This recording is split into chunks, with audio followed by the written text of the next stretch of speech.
जी, कल हम लोगों ने ओवरहेड्स का चैप्टर खत्म किया था और उसकी अंडर ओवर एब्जॉर्प्शन की 2-3 एग्जांपल्स मैंने आपको दी थी करने के लिए, आप लोगों ने कर ली?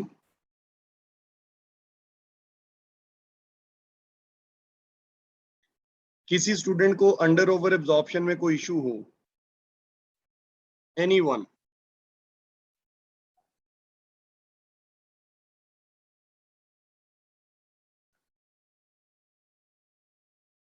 जी, किसी को भी अंडर ओवर एब्जॉर्प्शन में कोई मसला है तो बता दें।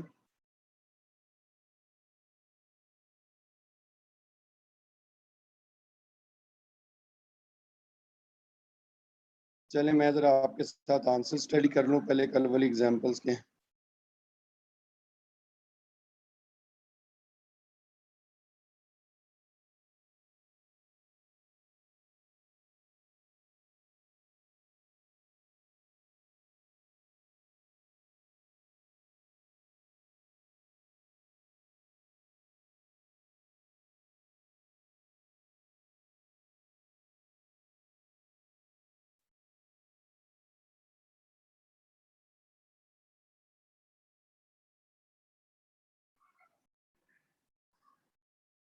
जी, जरा बताइएगा एग्जांपल नंबर 15 का आपका क्या आंसर आ रहा है?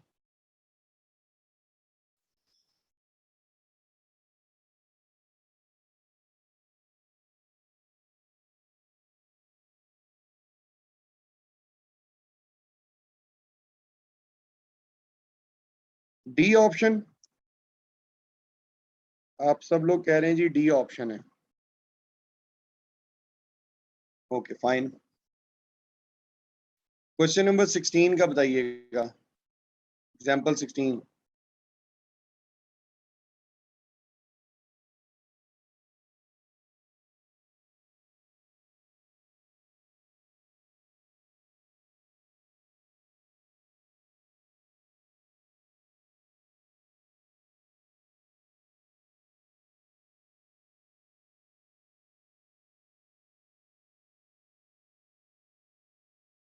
यानी कि आपका कहना है कि इसका भी आंसर डेल्टा है।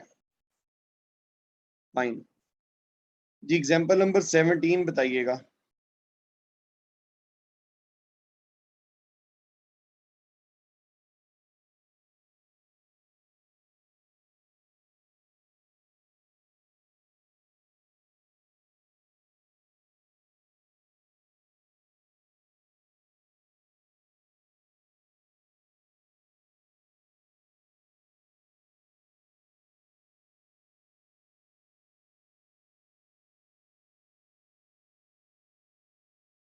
ओके हो गया। चलें अब ऐसा करते हैं कि हम लोग नया चैप्टर स्टार्ट करते हैं students.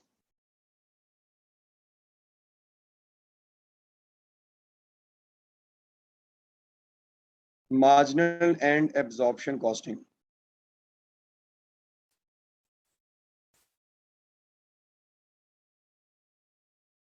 Marginal and absorption costing.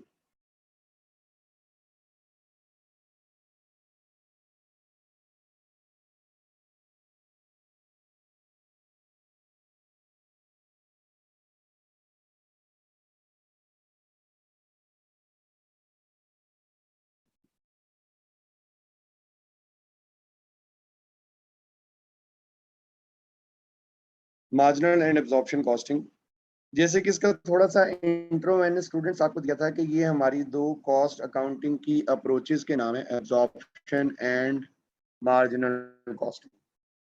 इससे पहले कि हम इसको स्टार्ट करें कुछ बेसिक्स इसकी डिस्कस करते हैं, फिर आहिस्ता आहिस्ता आहिस्ता टॉपिक की तरफ आएंगे। इस चैप्टर में जो एरियाज हमने कवर करने हैं वो कुछ ये हैं।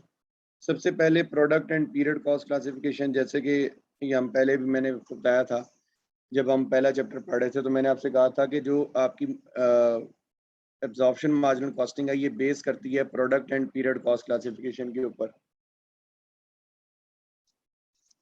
Product and period cost classification के ऊपर ये कॉन्सेप्ट जो है ये बेस करता है। इसके बाद हम लोगों ने डिस्कस करना है मार्जिनल कॉस्ट क्या होती है, मतलब मार्जिनल कॉस्टिंग किसको कहते हैं, वेरिएबल कॉस्टिंग क्या कॉन्सेप्ट है, एब्जॉर्प्शन और मार्जिनल कॉस्टिंग का कंपैरिजन है।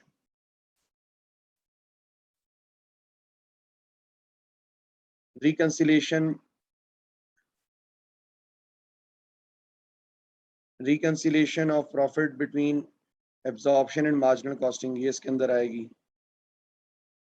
फिर इसी तरीके से आर्ग्यूमेंट्स हैं, कुछ एब्जॉर्प्शन की फेवर में है, कुछ मार्जिनल की फेवर में है, और देन फाइनली लास्ट में अकाउंटिंग एंट्रीज हैं। सो ये एरियाज हैं जो हमने इस चैप्टर के अंदर कवर करने हैं।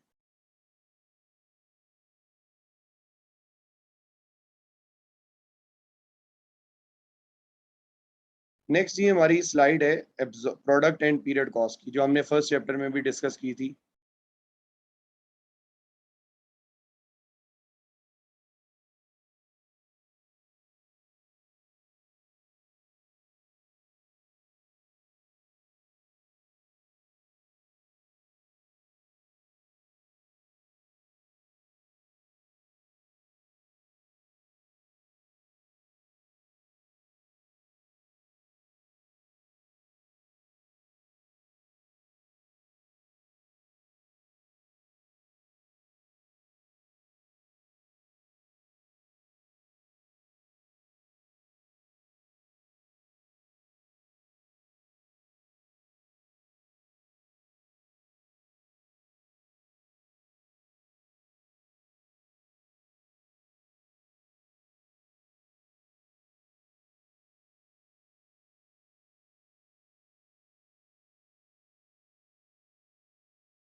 अच्छा जी, ये प्रोडक्ट जी, मैं असल में खामोश था, मैंने कहा ये पुरानी स्लाइड है, इसको आप लोग एक दफा खुद रीड आउट कर लें। Product and period cost. अब प्रोडक्ट कॉस्ट जैसे कि कॉन्सेप्ट वही है पुराना। प्रोडक्ट कॉस्ट कहते हैं कि प्रोडक्ट बनाने पे जितनी कॉस्ट हमारी इनकर होती है, वो हमारी प्रोडक्ट कॉस्ट कहलाती है। किसी भी प्रोडक्ट यूनिट को प्रोड्यूस करने पे जितनी भी हमारी कॉस्ट इनकर होती है, प्रोडक्ट बनाने पे direct material, direct labour, direct expense और प्रोडक्शन ओवरहेड्स, ये चीजें लगती हैं। तो ये सारी कॉस्ट जो प्रोडक्ट बनाने पे लगती हैं, इन्हें हम प्रोडक्ट कॉस्ट कहते हैं। ये तो कॉन्सेप्ट बिल्कुल क्लियर है। सेकंड था पीरियड कॉस्ट। पीरियड कॉस्ट का मैंने आपको बताया था कि एक फिक्स अमाउंट जो हमने एक स्पेसिफिक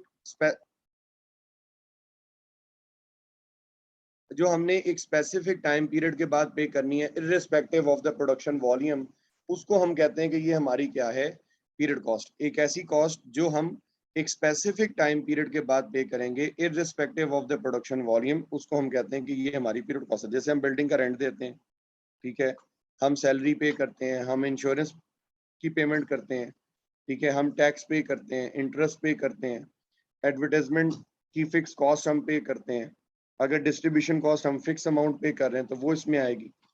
तो ये बेसिकली क्या है, ये हमारी पीरियड कॉस्ट है, क्योंकि ये हमें पीरियड वाइज चार्ज होती है, एक स्पेसिफिक टाइम पीरियड के बाद हमें पे करनी। जैसे बिल्डिंग का रेंट है, तो रेंट हमने पर मंथ पे करना है, यानी कि जब भी एक महीना कंप्लीट हो जाएगा हम एक रेंट पे करेंगे, ठीक है।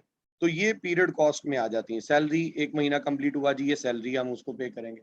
तो पीरियड कॉस्ट इज बेसिकली एक फिक्स अमाउंट जो हम एक स्पेसिफिक टाइम पीरियड तक के बाद पे करें।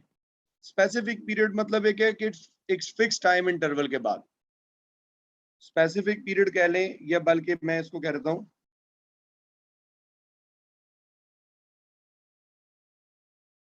Fix time interval.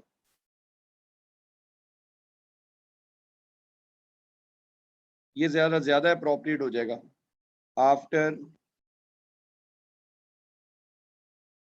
Every fixed time interval irrespective of the production volume is called period cost। यानी कि एक फिक्स अमाउंट जो हमने एक फिक्स टाइम इंटरवल के बाद, हर फिक्स टाइम इंटरवल के बाद हमने पे करनी है।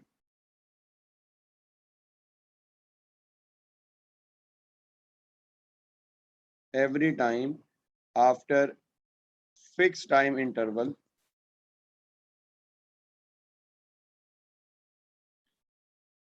irrespective of the production volume is called period cost।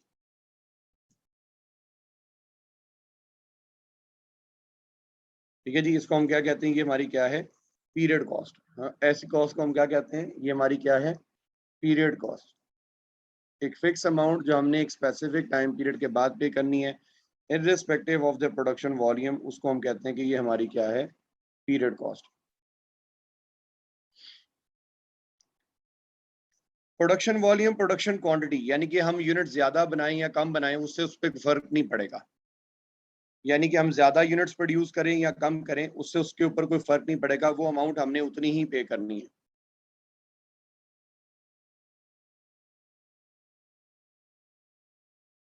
अब है जी मार्जिनल कॉस्टिंग क्या होती है।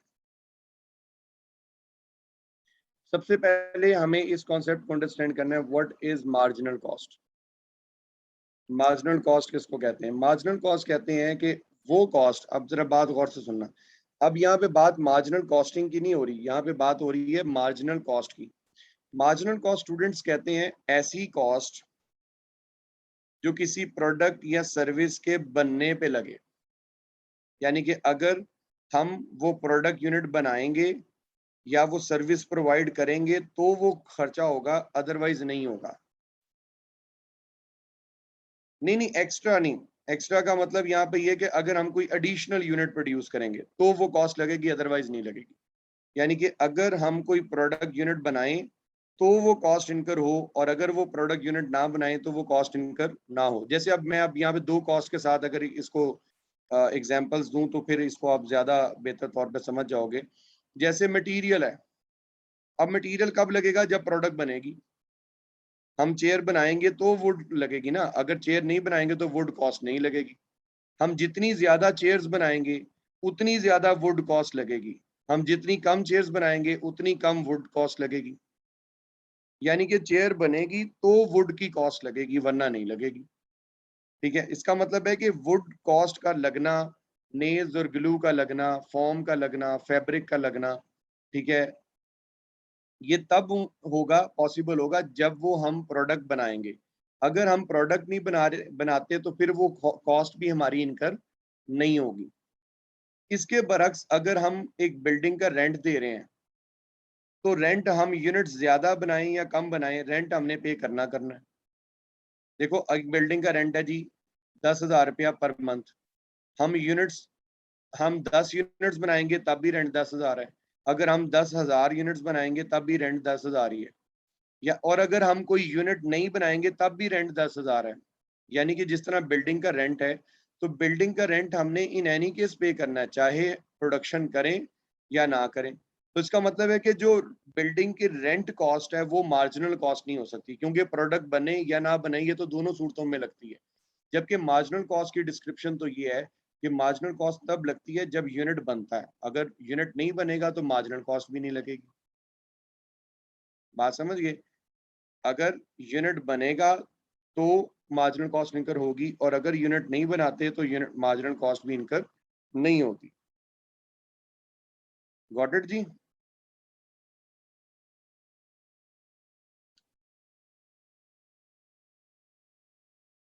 मार्जिनल कॉस्ट का कॉन्सेप्ट क्लियर हो गया सबको। मार्जिनल कॉस्ट क्या है, एक ऐसी कॉस्ट जो कि यूनिट बनाए तो इनकर हो, यूनिट प्रोड्यूस ना करें तो इनकर नहीं होती, उसको हम कहते हैं कि ये मार्जिनल कॉस्ट है। अब मार्जिनल कॉस्टिंग क्या है, मार्जिनल कॉस्टिंग एक अप्रोच है, एक अकाउंटिंग सिस्टम है। अच्छा, मार्जिनल कॉस्ट में सिर्फ और सिर्फ स्टूडेंट्स हमारी वेरिएबल कॉस्ट रिफ्लेक्ट होती है। यानी कि मार्जिनल कॉस्ट की जो हमने डिस्क्रिप्शन पढ़ी है, मार्जिनल कॉस्ट की जो हमने डेफिनेशन डिस्कस की है, उस डेफिनेशन पे सिर्फ हमारी वेरिएबल कॉस्ट पूरा उतरती है। क्योंकि वेरिएबल कॉस्ट सिर्फ तब लगती है जब यूनिट बनता है, और अगर यूनिट ना बनाए तो वेरिएबल कॉस्ट भी नहीं लगती। तो इसका मतलब है कि मार्जिनल वेरिएबल कॉस्ट को हम मार्जिनल कॉस्ट कह सकते हैं, यानी कि वेरिएबल कॉस्ट जो होती है वो मार्जिनल कॉस्ट भी होती है, उसी को हम मार्जिनल कॉस्ट कहते हैं। तो मार्जिनल कॉस्ट मतलब वेरिएबल कॉस्ट मतलब मार्जिनल कॉस्ट कह सकते हैं। नेक्स्ट इसके अंदर आती है मार्जिनल कॉस्टिंग। मार्जिनल कॉस्टिंग ये कहती है कि ये एक अकाउंटिंग सिस्टम है जिसके अंदर सिर्फ वेरिएबल प्रोडक्शन कॉस्ट को हम प्रोडक्ट कॉस्ट मानते हैं।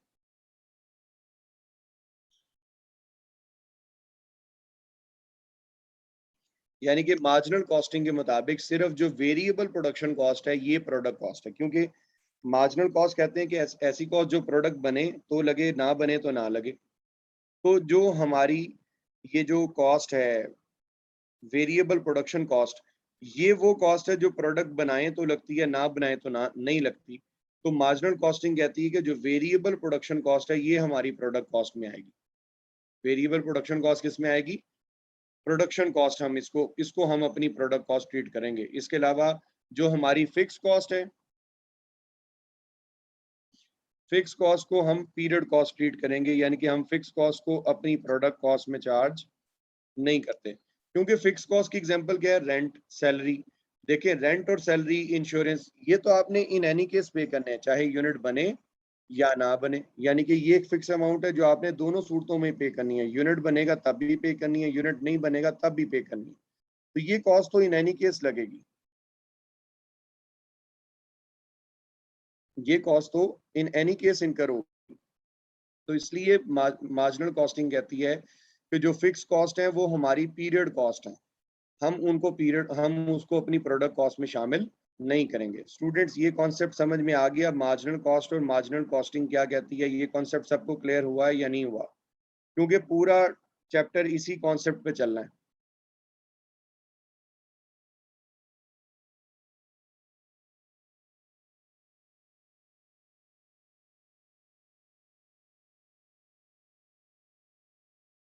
देखें जाहिद साहब, मार्जिनल कॉस्ट समझ में आ गई?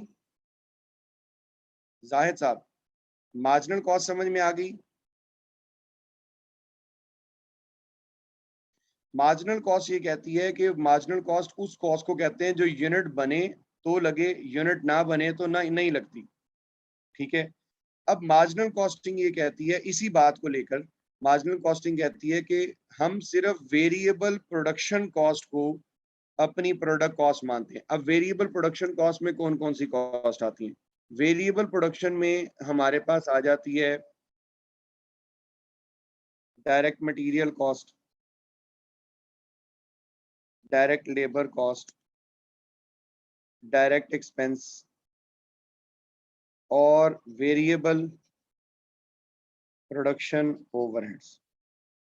यानी कि ये चार चीजें हैं जो कि हमारी वेरिएबल प्रोडक्शन कॉस्ट में आती हैं। तो मार्जिनल कॉस्टिंग के मुताबिक ये जो चार चीजें हैं, सिर्फ ये हमारी प्रोडक्ट कॉस्ट कंसिडर होंगी। इसके अलावा जो बाकी चीजें हैं उसको हम अपनी प्रोडक्ट कॉस्ट नहीं मानते।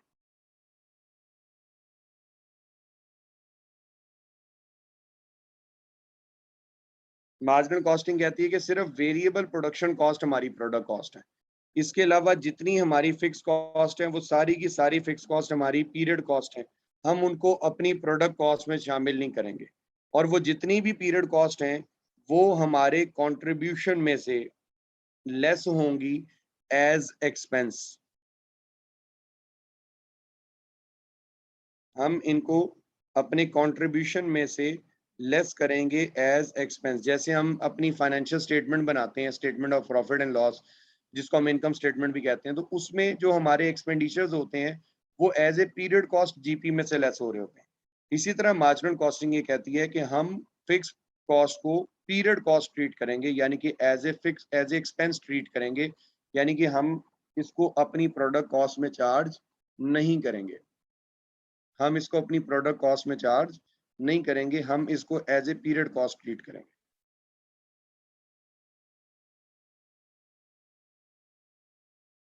जी, इज डेट क्लियर और नॉट? यस और no?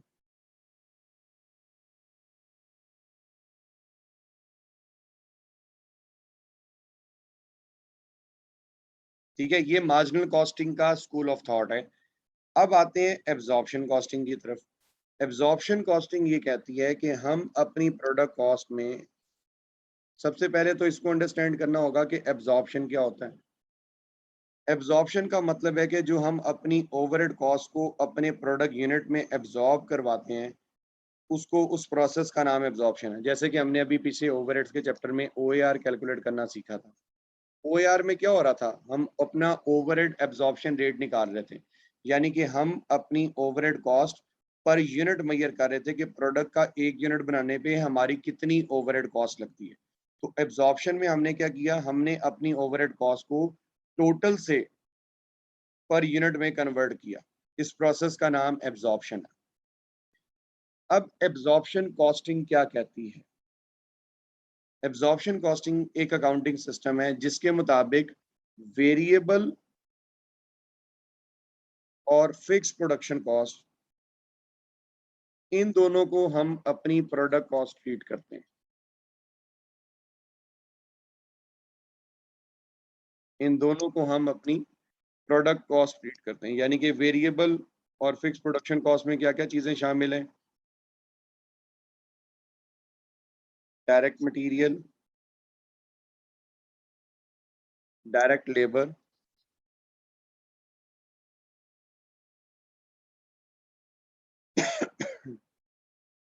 Direct material, direct labour, direct expense, variable production overheads, fixed production overheads. Variable production overheads, fix production overheads, direct expense, direct labour, direct material, ये जो 5 चीजें हैं ये आपकी प्रोडक्शन कॉस्ट में शामिल होंगी। यानी कि एज कंपेयर टू मार्जिनल, ये एक एडिशनल चीज है जो आपकी प्रोडक्ट कॉस्ट में शामिल हो रही है। एब्जॉर्प्शन वाले ये कहते हैं कि हम अपनी प्रोडक्ट कॉस्ट में हर उस कॉस्ट को शामिल करेंगे जो प्रोडक्ट बनाने में लग रही है। यानी कि हर वो कॉस्ट जो प्रोडक्ट बनाने में लग रही है उसको हम अपनी प्रोडक्ट कॉस्ट में चार्ज करेंगे। हर वो कॉस्ट जो प्रोडक्ट बनाने में लगती है हम उसको अपनी प्रोडक्ट कॉस्ट में चार्ज करेंगे। जी, इज दैट क्लियर और नॉट? यस और नो? और जितनी भी हमारी फिक्स्ड नॉन मैन्युफैक्चरिंग कॉस्ट हैं, इनको हम पीरियड कॉस्ट ट्रीट करेंगे। इनको हम क्या ट्रीट करेंगे? Period cost. और इनको हम अपने जीपी में से एज एक्सपेंस माइनस करेंगे।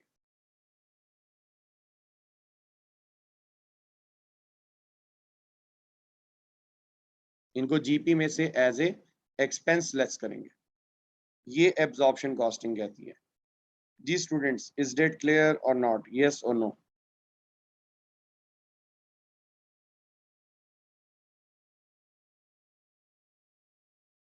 जी, क्या ये सबको क्लियर है?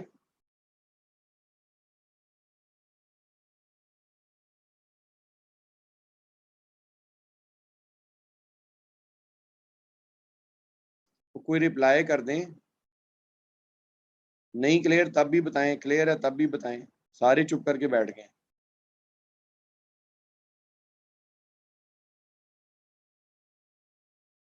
मैं रिपीट कर देता हूँ, मतलब एटलीस्ट रिप्लाई तो किया करें ना, कि समझ आया नहीं आया कुछ पता तो चले। मैं दोबारा करवा रहा हूँ, सुने।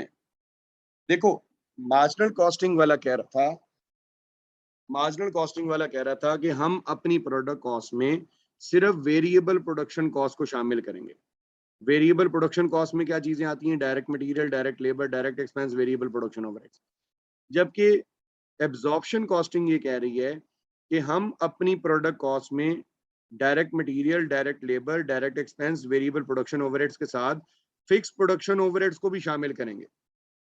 क्योंकि ये जो हमारे फिक्स प्रोडक्शन ओवरहेड्स हैं ये भी तो प्रोडक्शन ओवरहेड्स हैं, सो ये भी प्रोडक्ट बनाने में लगते हैं, तो लिहाजा हम इनको भी अपनी प्रोडक्ट कॉस्ट में शामिल करेंगे। इनको भी हम अपनी प्रोडक्ट कॉस्ट में शामिल करेंगे। इनको भी हम क्या करेंगे? अपनी प्रोडक्ट कॉस्ट में शामिल करेंगे। इज डेट क्लियर और नॉट? यस और नो? ठीक है, तो एब्जॉर्प्शन कॉस्टिंग के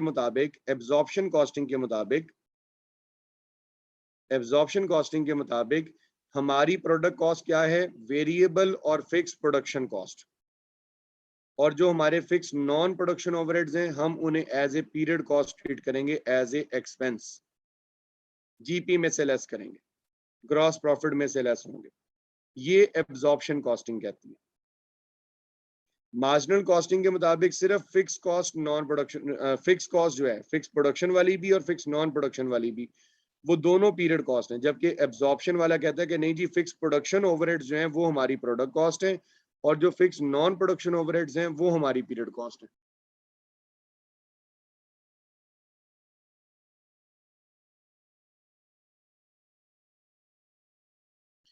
जी क्लियर हो गया सबको?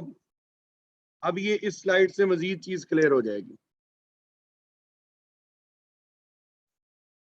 Absorption and marginal costing cost accounting की दो अप्रोचेस के नाम है। एब्जॉर्प्शन कॉस्टिंग और मार्जिनल कॉस्टिंग क्या है? कॉस्ट अकाउंटिंग के दो अप्रोचेस के नाम है। ये दोनों अप्रोचेस यूज की जाती हैं प्रॉफिट कैलकुलेट करने के लिए। ये दोनों अप्रोचेस हम क्यों यूज करते हैं? प्रॉफिट कैलकुलेट करने के लिए इन दोनों अप्रोचेस को यूज किया जाता है। हम ये दोनों अप्रोचेस क्यों यूज करते हैं? प्रॉफिट कैलकुलेट करने के लिए। ठीक है, यानी कि आप यूं कह सकते हैं कि हम एसपीएल बनाते हैं दो तरीकों से। एक हम एब्जॉर्प्शन के तरीके से एसपीएल बनाते हैं, और एक हम मार्जिनल कॉस्टिंग के तरीके से एसपीएल बनाते हैं, यानी कि statement of profit and loss. यानी कि आप यूं कह सकते हैं इनकम स्टेटमेंट बनाने के दो तरीके हैं, एक एब्जॉर्प्शन और दूसरी मार्जिनल कॉस्टिंग। अब सवाल ये पैदा होता है कि अगर हमें एक प्रॉफिट निकालना ही हमारा मकसद है, तो प्रॉफिट अगर एब्जॉर्प्शन कॉस्टिंग से निकल आता है तो हम मार्जिनल कॉस्टिंग क्यों यूज करते हैं? यानी कि अगर एक काम हमारा, एक प्रॉफिट वाला काम अगर हमारा एक अप्रोच से पूरा हो जाता है, तो दूसरी अप्रोच क्यों यूज कर रहे हैं? या अगर मार्जिनल से प्रॉफिट निकल आता है तो फिर एब्जॉर्प्शन क्यों यूज कर रहे हैं? बेसिकली इन दोनों अप्रोचेस के यूजेज में डिफरेंस है। जो तो हमारी है marginal costing. Students, marginal costing use की जाती है for decision making. Marginal costing use की जाती है फॉर डिसीजन मेकिंग पर्पस के लिए। मार्जिनल कॉस्टिंग किस लिए यूज की जाती है? डिसीजन मेकिंग के लिए। और डिसीजन मेकिंग होती है किस बेस पर? कंट्रीब्यूशन की बेस पर। अब ये बात यहाँ पर सुने सब लोग। हम लोग अक्सर पढ़ते हैं कि जी डिसीजन मेकिंग प्रॉफिट पे होती है। डिसीजन मेकिंग कभी भी प्रॉफिट की बेस पे नहीं होती। डिसीजन मेकिंग हमेशा कंट्रीब्यूशन की बेस पर होती है। कंट्रीब्यूशन क्या होता है? कंट्रीब्यूशन प्रॉफिट की सेंस है, मतलब प्रॉफिट नहीं है लेकिन प्रॉफिट की तरह ही है, यानी कि बेनिफिट की सेंस है। यानी कि इसमें हम ये देखते हैं कि हमें कौन सी प्रोडक्ट ज्यादा कंट्रीब्यूट करके दे रही है, कौन सी प्रोडक्ट हमें कम कंट्रीब्यूट करके दे रही है। ठीक है, तो कंट्रीब्यूशन जो वर्ड है, इसकी बेस पर हम डिसीजन मेकिंग करते हैं। अब कंट्रीब्यूशन कैसे कैलकुलेट होता है? कंट्रीब्यूशन कैलकुलेट होता है sales minus all variable cost. Sales minus all variable cost. अब मैंने यहाँ पे वर्ड यूज किया ऑल वेरिएबल। ऑल वेरिएबल का मतलब ये है कि इसके अंदर आपका डायरेक्ट मटेरियल भी है, डायरेक्ट लेबर भी है, डायरेक्ट एक्सपेंस भी है, वेरिएबल प्रोडक्शन ओवरहेड्स भी हैं, और वेरिएबल नॉन प्रोडक्शन ओवरहेड्स भी हैं। यानी कि हर किस्म की वेरिएबल कॉस्ट जब हम अपनी सेल्स में से माइनस करेंगे तो हमें कंट्रीब्यूशन मिलेगा। तो हम लोग जब डिसीजन मेकिंग करना चाहते हैं तो डिसीजन मेकिंग स्टूडेंट्स कंट्रीब्यूशन की बेस पर होती है, और कंट्रीब्यूशन हमें किस में मिलता है? मार्जिनल कॉस्टिंग में। सो इसलिए मार्जिनल कॉस्टिंग को यूज किया जाता है डिसीजन मेकिंग करने के लिए। अब कंट्रीब्यूशन हमें एब्जॉर्प्शन कॉस्टिंग में नहीं मिलता। इसका मतलब है कि एब्जॉर्प्शन कॉस्टिंग डिसीजन मेकिंग के लिए यूज नहीं हो सकती। ये मैं आपको वजह बता रहा हूँ कि हम दो अप्रोचेस क्यों यूज करने पे मजबूर हैं। मार्जिनल कॉस्टिंग हम यूज कर रहे हैं डिसीजन मेकिंग करने के लिए, और डिसीजन मेकिंग होती है किसकी बेस पे? कंट्रीब्यूशन की बेस पे। और कंट्रीब्यूशन हमें किस में मिलता है? मार्जिनल कॉस्टिंग में। तो इसलिए मार्जिनल कॉस्टिंग यूज की जाएगी for decision making. Marginal costing use करेंगे फॉर डिसीजन मेकिंग, जबकि एब्जॉर्प्शन कॉस्टिंग डिसीजन मेकिंग के लिए यूज नहीं होती। एब्जॉर्प्शन कॉस्टिंग जो है ये यूज की जाती है to record and reconcile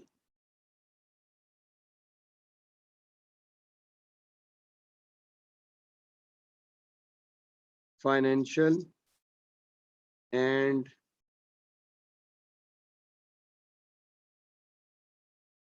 management accounts. यानी कि फाइनेंशियल और मैनेजमेंट अकाउंट्स को रिकंसाइल करने के लिए एब्जॉर्प्शन कॉस्टिंग यूज होती है।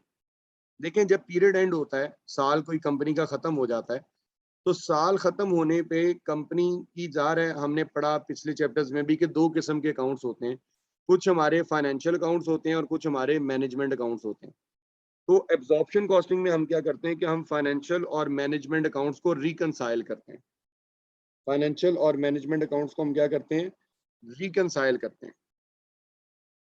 यानी कि जो हमारे पास profit marginal cost management accounting में, कॉस्ट अकाउंटिंग में आया है, उसको हम अपने फाइनेंशियल अकाउंटिंग के प्रॉफिट के साथ रिकंसाइल करते हैं, टैली करते हैं कि क्या हम दोनों के पास सेम प्रॉफिट है या नहीं। अगर उसमें डिफरेंस हो तो फिर उसकी इन्वेस्टिगेशन करते हैं।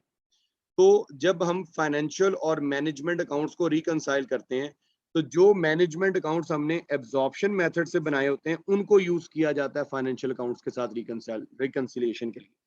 यानी कि इस पर्पस के लिए हम मार्जिनल कॉस्टिंग को यूज नहीं करते। इस काम के लिए हम मार्जिनल कॉस्टिंग को यूज नहीं करते। यानी कि जब हमने फाइनेंशियल और मैनेजमेंट अकाउंट्स को रिकंसाइल करना हो, तो हम एब्जॉर्प्शन से जो मैनेजमेंट अकाउंट्स बने हैं उनको यूज करेंगे फाइनेंशियल अकाउंट्स के साथ रिकंसिलिएशन में।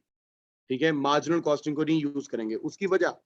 उसकी वजह यह है कि इसमें एब्जॉर्प्शन कॉस्टिंग में by default I S two basically एक अकाउंटिंग स्टैंडर्ड है जिसकी by default application absorption costing में आ रही है। यानी कि जो स्टॉक की ट्रीटमेंट जो हम स्टॉक वैल्यूएशन कर रहे हैं,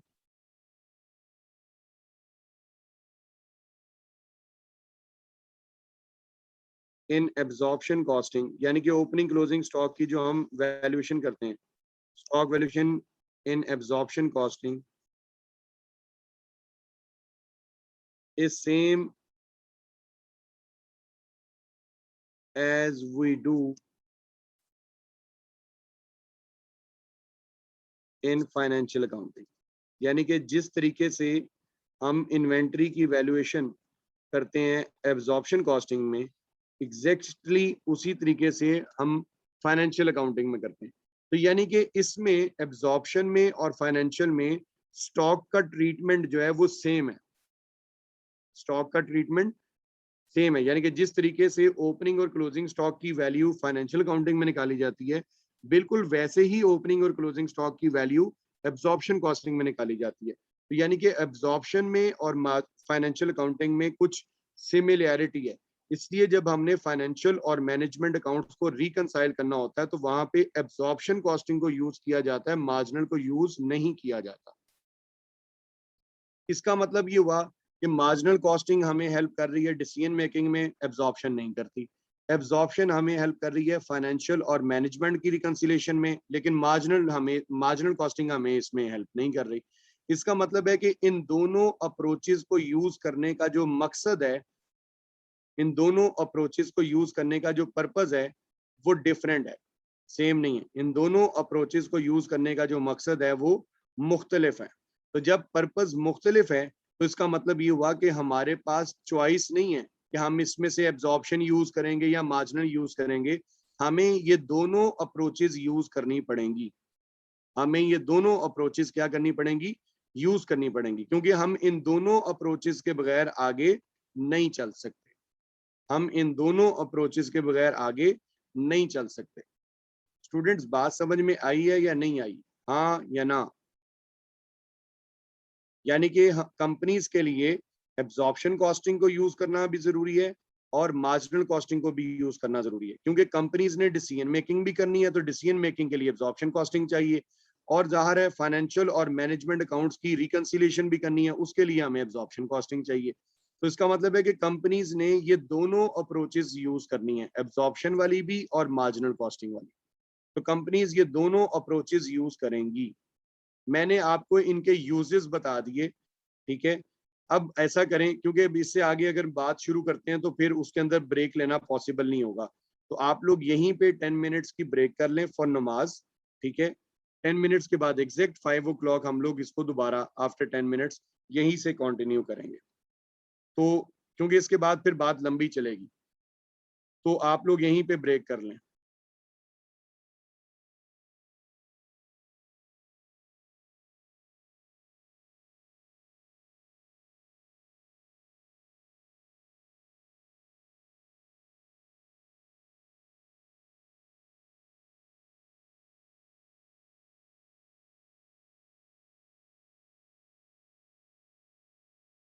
जी स्टूडेंट्स, आप लोग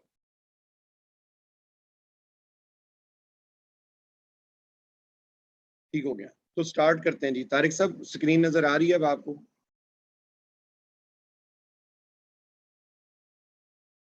ओके ओके। अच्छा, अब इसमें इस तरह से है कि अब हम डिस्कस करने लगे कि हमारी प्रोडक्शन कॉस्ट के अंदर क्या कुछ शामिल होता है। यहाँ पे ये जो डिफरेंस है ये और भी वाज़ेह हो जाएगा एब्जॉर्प्शन और मार्जिनल कॉस्टिंग का। देखें, जब हम बात करते हैं प्रोडक्शन कॉस्ट की, तो एब्जॉर्प्शन की प्रोडक्शन कॉस्ट में डायरेक्ट मटेरियल आता है, और डायरेक्ट मटेरियल एब्जॉर्प्शन में भी आता है और मार्जिनल कॉस्टिंग में भी आता है, यानी कि दोनों में आएगा, एब्जॉर्प्शन में भी आएगा और मार्जिनल में भी आएगा, दोनों में आएगा।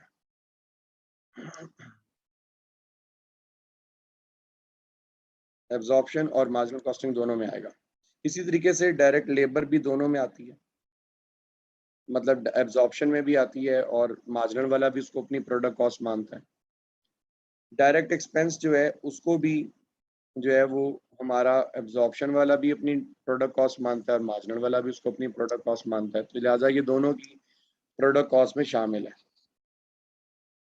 इसी तरीके से वेरिएबल जो प्रोडक्शन ओवरहेड्स हैं, याद रहे कि ये प्रोडक्शन ओवरहेड्स की बात हो रही है, यानी कि सेलिंग, एडमिन, डिस्ट्रीब्यूशन इसमें शामिल नहीं है। तो एब्जॉर्प्शन वाले भी वेरिएबल प्रोडक्शन ओवरहेड्स को अपनी प्रोडक्ट कॉस्ट मानते हैं, मार्जिनल वाले भी मानते हैं। इसका मतलब है कि यहाँ तक तो बात बिल्कुल दोनों का इत्तेफाक है, एब्जॉर्प्शन में भी और मार्जिनल में भी, यानी कि एब्जॉर्प्शन और मार्जिनल दोनों के मुताबिक ये चारों उसकी प्रोडक्ट कॉस्ट में शामिल है। इन चार कॉस्ट के हवाले से दोनों का मुतफक्का जो है वो इत्तेफाक है इस बात के ऊपर कि जी ये चारों हमारी प्रोडक्ट कॉस्ट में शामिल होंगी। अब इशू कहाँ पर आता है? इशू आता है इस कॉस्ट के ऊपर, फिक्स कॉस्ट के ऊपर, फिक्स प्रोडक्शन ओवरहेड्स के ऊपर, इसको हम ओएआर भी कहते हैं। ये एब्जॉर्प्शन की कॉस्ट में तो आता है, लेकिन मार्जिनल की कॉस्ट में नहीं आता, क्योंकि मार्जिनल वाला इसको अपनी प्रोडक्ट कॉस्ट नहीं मानता।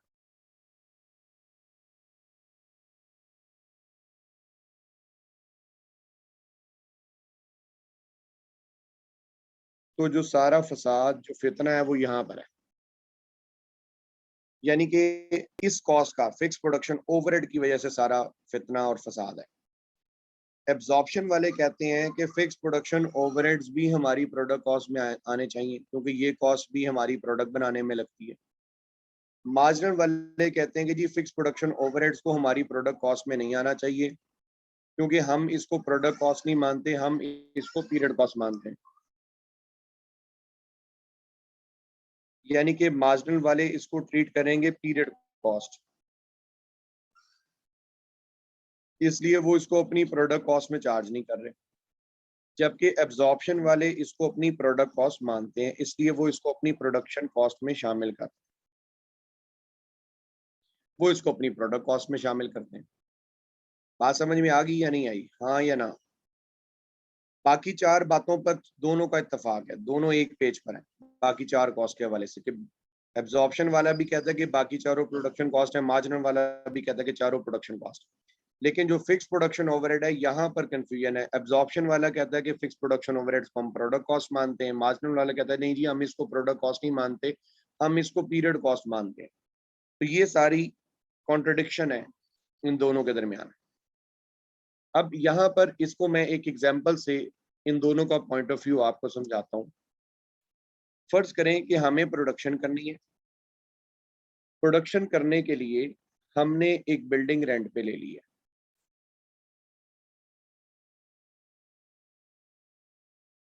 हमने एक बिल्डिंग रेंट पे ली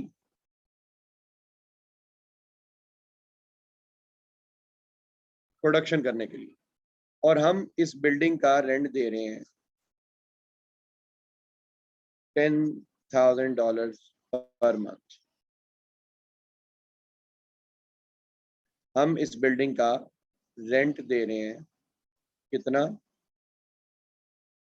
$10,000, 10,000 रुपीज। हम इस बिल्डिंग का रेंट दे रहे हैं कितना?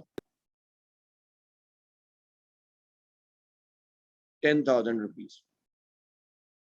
अब यहाँ पर एब्जॉर्प्शन वाले जो अपना पॉइंट ऑफ व्यू रखते हैं, यानी कि वो इसको प्रोडक्ट कॉस्ट क्यों कह रहे हैं, उनका आर्ग्यूमेंट ये है कि क्योंकि ये बिल्डिंग हमने प्रोडक्शन करने के लिए रेंट पे ली है, यानी कि इस बिल्डिंग का जो हम रेंट दे रहे हैं वो इसलिए दे रहे हैं क्योंकि इस बिल्डिंग के अंदर हम प्रोडक्शन करते हैं।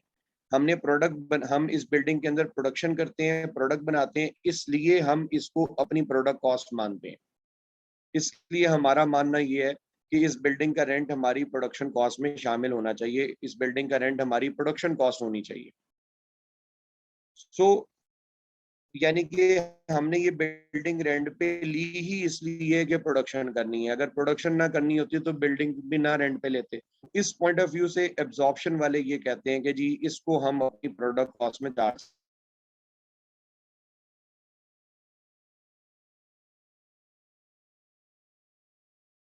के लिए जितनी भी हम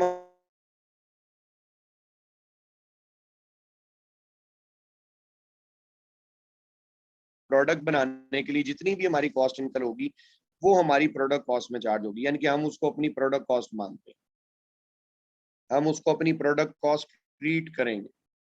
अब जबकि मार्जिनल वाले यहाँ पर अपना पॉइंट ऑफ व्यू ये देते हैं, वो कहते हैं कि जी ये बात आपकी वैलिड है और इस बात में हम आपसे इत्तेफाक करते हैं कि हमने ये बिल्डिंग जो रेंट पे ली है ये प्रोडक्शन पर्पस के लिए ली है, यानी कि हमें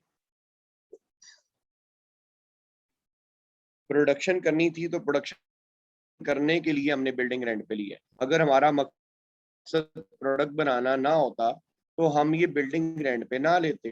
तो हम इस बिल्डिंग का रेंट दे इसलिए रहे हैं कि हमने प्रोडक्शन करनी है, इसीलिए हम बिल्डिंग का रेंट दे रहे हैं।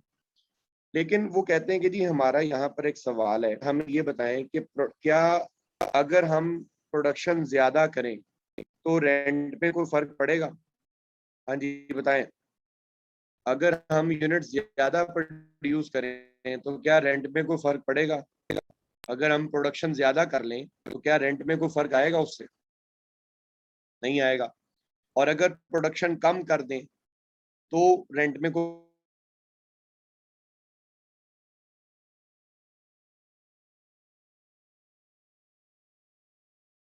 आएगा, रेंट अपनी जगह पे कायम रहेगा। यानी कि हम यूनिट ज्यादा बनाएं तब भी रेंट वही है, कम बनाएं तब भी रेंट वही है, यूनिट्स कभी किसी वक्त अगर ना बने तब भी रेंट वही है। तो वो कहता है कि ये जो कॉस्ट है ये तो यूनिट बने ना बने दोनों सूरतों में ही लगनी है, ज्यादा बने तब भी लगनी है, कम बने तब भी लगनी है। तो यानी इस कॉस्ट ने तो लगना ही है, चाहे यूनिट बने या ना बने, चाहे यूनिट प्रोड्यूस हो या ना हो तो इनकर होना ही है। तो इसकी तो सारी जो डिस्क्रिप्शन है इसकी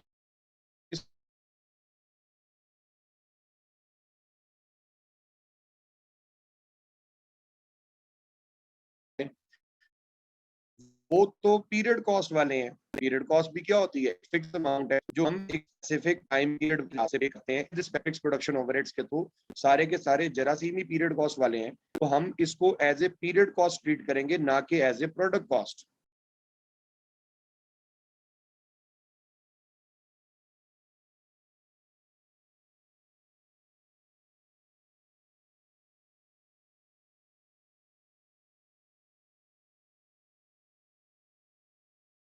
जी, वो कहते हैं कि इस कॉस्ट के सारे जो सिम्टम्स हैं, वो सारे के सारे सिम्टम्स हैं ही प्रोडक्ट कॉस्ट वाले। तो हम इसको as a product cost treat करेंगे, ना कि एज ए पीरियड कॉस्ट। तो हम इसको प्रोडक्ट कॉस्ट नहीं मानते, हम इसको as a period cost treat करेंगे। ये चीज़ है, वो आई थिंक डिस्कनेक्ट हुआ था। अब आवाज क्लियर आ रही है आपको? तो वो ये कहता है कि जी मार्जिनल वाला कहता है कि इसके तो सारे सिम्टम्स ही पीरियड कॉस्ट वाले हैं। पीरियड कॉस्ट क्या थी? एक फिक्स अमाउंट है जो हमने एक स्पेसिफिक टाइम पीरियड के बाद पे करनी है, चाहे यूनिट प्रोड्यूस हो या ना हो, ज्यादा प्रोड्यूस हो या कम प्रोड्यूस हो, ये अमाउंट हमने इन एनी केस पे करनी है। तो मार्जिनल वाले कहते हैं कि इसकी ये तो पूरी पीरियड कॉस्ट की डेफिनेशन मीट कर रहा है, तो हम इसको प्रोडक्ट कॉस्ट कैसे कह सकते हैं? तो मार्जिनल वाले कहते हैं कि हम इसको पीरियड कॉस्ट ट्रीट करेंगे। एब्जॉर्प्शन वाले कहते हैं नहीं जी, हम इसको प्रोडक्ट कॉस्ट ही ट्रीट करेंगे, क्योंकि हमारे मुताबिक ये प्रोडक्ट कॉस्ट होनी चाहिए। तो दोनों जो पार्टीज हैं, ये अपने अपने मौकिफ पे डटी हुई हैं, और हम ये टॉपिक पढ़ी जा रहे हैं और किए जा रहे हैं। बात समझ में आ गई? अब मैंने आपको समझा दिया कि दोनों का पॉइंट ऑफ व्यू क्या है। एब्जॉर्प्शन वाले अपनी प्रोडक्ट कॉस्ट में वो तमाम कॉस्ट शामिल करेंगे जो प्रोडक्ट बनाने में लगती हैं, जबकि मार्जिनल वाले अपनी प्रोडक्ट कॉस्ट में सिर्फ उस कॉस्ट को प्रोडक्ट कॉस्ट मानते हैं जो प्रोडक्ट यूनिट बने तो लगती है, प्रोडक्ट यूनिट ना बने तो नहीं लगती। ठीक है, अब जैसे फिक्स प्रोडक्शन ओवरहेड कॉस्ट है तो वो उसको पीरियड कॉस्ट मानते हैं। यानी कि फिक्स प्रोडक्शन ओवरहेड्स ने आना दोनों में है, एब्जॉर्प्शन में भी आना है, मार्जिनल में भी आना है। एब्जॉर्प्शन में वो as a product cost charge होंगे, एब्जॉर्प्शन में वो कहाँ चार्ज होंगे? एज प्रोडक्ट कॉस्ट, यानी कि कॉस्ट ऑफ गुड सोल्ड में। क्योंकि प्रोडक्ट कॉस्ट कहाँ आती है? कॉस्ट ऑफ गुड सोल्ड में। प्रोडक्ट कॉस्ट कहाँ आती है? कॉस्ट ऑफ गुड सोल्ड में। और जबकि पीरियड कॉस्ट कहाँ आती है? As a expense.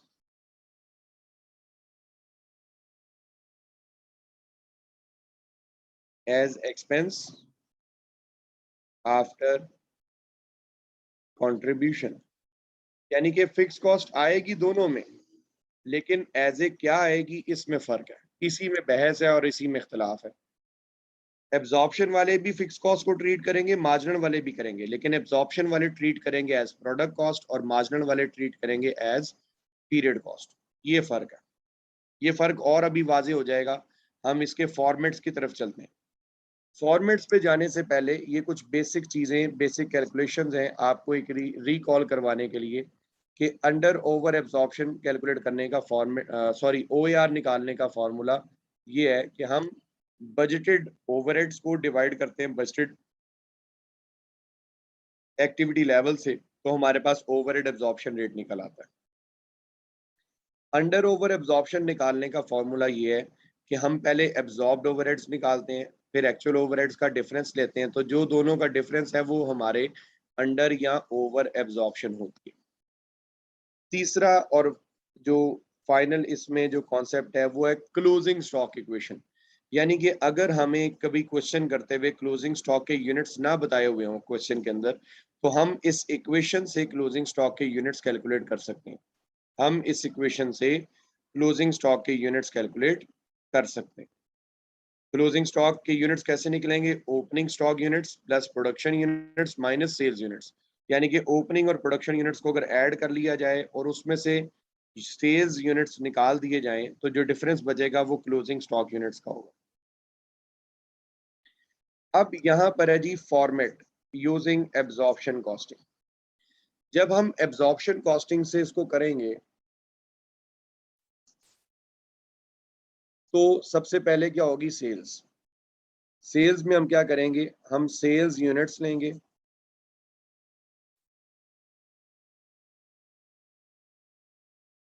Sales units, और ऑब्वियसली एक्चुअल सेल्स यूनिट्स होंगे, क्योंकि आपकी एसपीएल कब बनती है? पीरियड एंड के ऊपर।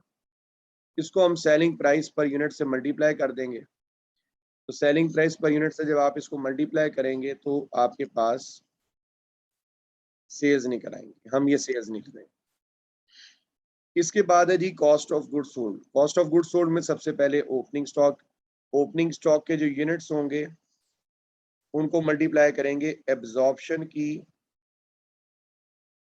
ओपनिंग स्टॉक यूनिट्स को क्या करेंगे, एब्जॉर्प्शन की कॉस्ट पर यूनिट से, यानी कि एब्जॉर्प्शन की जो कॉस्ट पर यूनिट आई है, एब्जॉर्प्शन की कॉस्ट पर यूनिट मतलब जो ये 30 है इसकी बात कर रहा हूँ, ठीक है। इससे हम इसके यूनिट्स को मल्टीप्लाई करेंगे, यहाँ पर हम इसकी वैल्यू लिख देंगे। फिर इसी तरीके से प्रोडक्शन, प्रोडक्शन यूनिट्स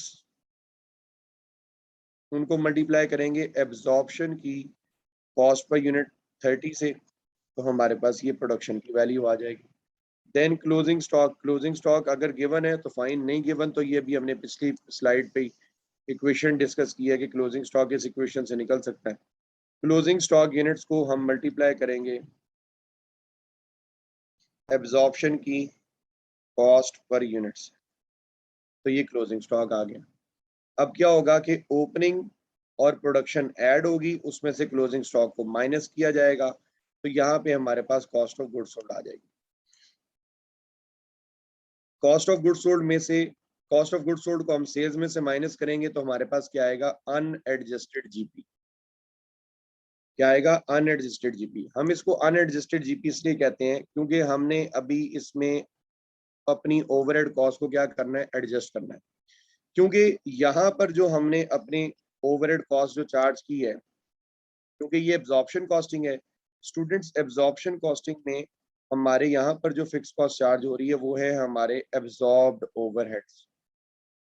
कौन से हैं, एब्जॉर्ब्ड ओवरहेड्स, क्योंकि एब्जॉर्प्शन वाला अपनी प्रोडक्शन कॉस्ट में फिक्स प्रोडक्शन ओवरहेड्स को भी चार्ज कर रहा था, यानी कि इस 30 के अंदर ये हमारा OAR भी शामिल है। तो इसका मतलब ये हुआ कि यहाँ पर जो हमने कॉस्ट ऑफ गुड्स सोल्ड में जो हमने फिक्स प्रोडक्शन ओवरहेड्स चार्ज किए हैं वो हमारे एब्जॉर्ब्ड ओवरहेड्स हैं।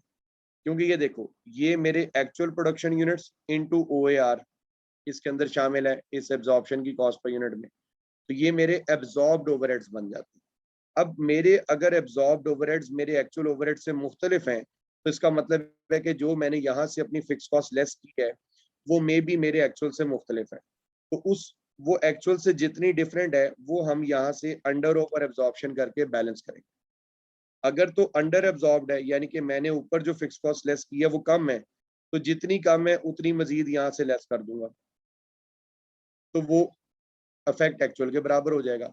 अगर ओवर एब्जॉर्ब्ड है, यानी कि ऊपर मैंने फिक्स कॉस्ट ज्यादा लेस कर दिया, तो वापस उतनी ऐड बैक करूंगा तो वो मेरा एक्चुअल के बराबर हो जाएगा। तो यहाँ पे हमारे पास एडजस्टेड जीपी निकल आता है, एडजस्टेड ग्रॉस प्रॉफिट। क्या निकल आता है, एडजस्टेड ग्रॉस प्रॉफिट निकल आता है। जी, इज दैट क्लियर और नॉट, यस और नो? यानी कि जो कल हमने अंडर ओवर एब्जॉर्प्शन की जो एडजस्टमेंट पड़ी थी, वो जो हम कह रहे थे कि हमारे एब्जॉर्ब्ड ओवरहेड्स वो ओवरहेड्स हैं जो हमारी प्रोडक्शन कॉस्ट में शामिल है, यानी कि वो ओवरहेड्स जो हमने अपनी प्रोडक्शन कॉस्ट में चार्ज किए हैं वो हमारे एब्जॉर्ब्ड ओवरहेड्स हैं। अगर हमारे एब्जॉर्ब्ड ओवरहेड्स हमारी एक्चुअल ओवरहेड्स के मुख्तलिफ हैं,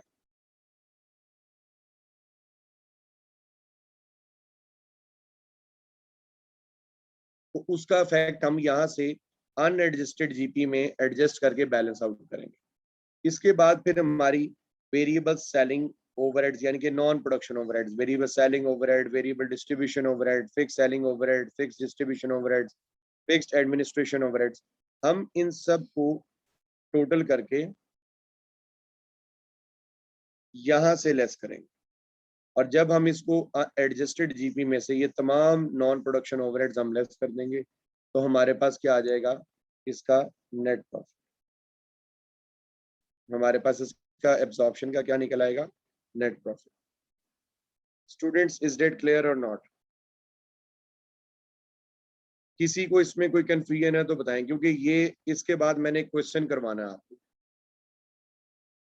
तो अगर किसी के ज़हन में कोई मसले मसाइल हैं तो अभी क्लियर कर लें।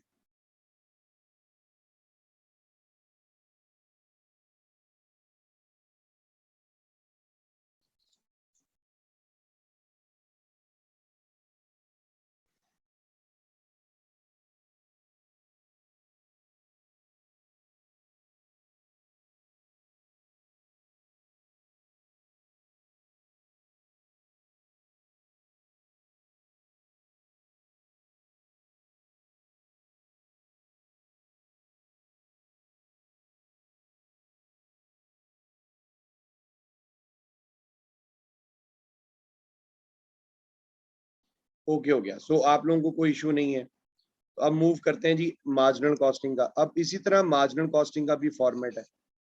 मार्जिनल कॉस्टिंग में भी सबसे पहले सेल्स है। सेल्स हमने वैसे ही निकालनी है। हमें उसने क्वेश्चन में बताए होंगे sales units into selling price. Selling price per unit से मल्टीप्लाई करेंगे, हमारे पास सेल्स निकल आएंगी। सेल्स के बाद नेक्स्ट क्या आएगा, variable cost of goods sold. Variable cost of goods sold में क्या होगा, यूनिट्स हैं, यूनिट्स को मल्टीप्लाई करेंगे मार्जिनल की कॉस्ट पर यूनिट से, तो ये हमारे पास वैल्यू आ जाएगी। इसी तरीके से production, production units into marginal की कॉस्ट पर यूनिट, ये आ जाएगा। फिर इसी तरीके से क्लोजिंग यूनिट्स इनटू मार्जिनल की कॉस्ट पर यूनिट, ये हमारे पास आ गई। अब सेल्स इसको क्या करेंगे, opening plus production minus closing करेंगे, तो हमारे पास कॉस्ट ऑफ गुड्स सोल्ड आ गई।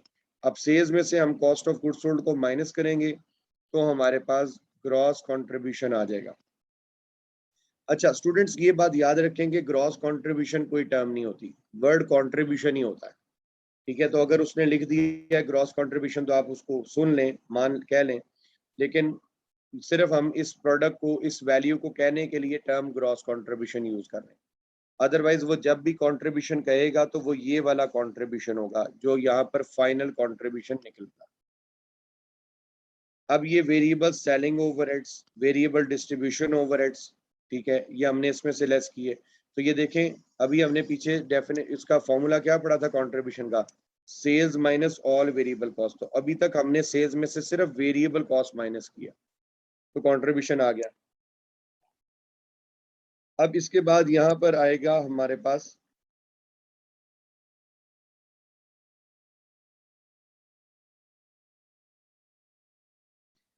Fix production overheads. और ये फिक्स प्रोडक्शन ओवरहेड्स कौन से आएंगे,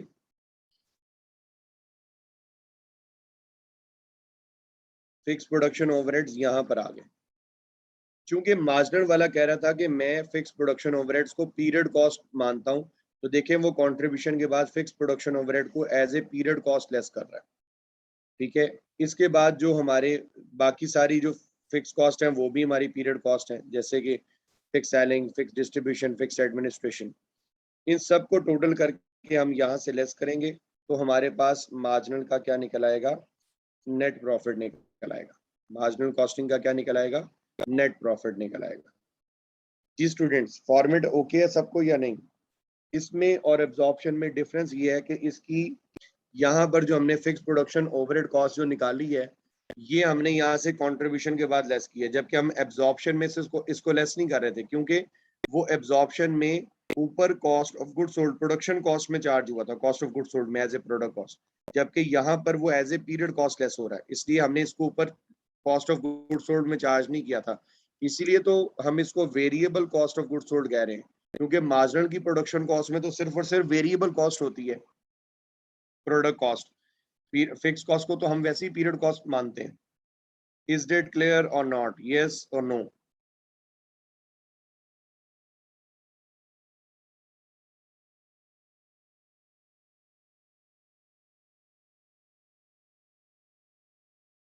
ओके, अब मैं एक एग्जांपल करवा रहा हूँ जी। एग्जांपल नंबर 1 है आपके नोट्स में, RF limited. RF limited manufactures the only product mat, information is given below. Normal production, students जब वर्ड यूज होता है नॉर्मल प्रोडक्शन, तो नॉर्मल प्रोडक्शन का मतलब होता है बजटेड प्रोडक्शन।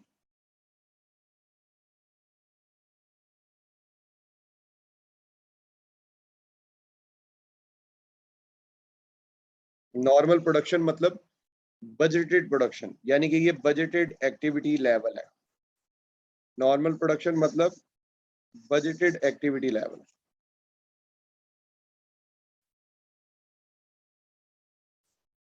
नॉर्मल प्रोडक्शन मतलब बजटेड एक्टिविटी लेवल, तो ये उसने हमें बजटेड एक्टिविटी लेवल बता दिया। इसके बाद वो कह रहा है कि जी सेलिंग प्राइस ये है, और उसकी जो कॉस्ट है, डायरेक्ट मटेरियल कॉस्ट ये लग रही है, डायरेक्ट लेबर कॉस्ट ये लग रही है, वेरिएबल प्रोडक्शन ओवरहेड्स ये हैं, और ये वेरिएबल सेलिंग ओवरहेड्स हैं, ठीक है। इसके अलावा वेरिएबल सेलिंग ओवरहेड्स यानी कि ये नॉन प्रोडक्शन ओवरहेड्स हैं। फिर इसके बाद उसने आपको बताया कि जी फर्ज करें कि प्रोडक्शन हुई है 31,000 यूनिट्स की और आपने सेल किया 25,000 यूनिट्स। इसके बाद वो कह रहा है जी fix production overheads, fix production overheads ये हैं,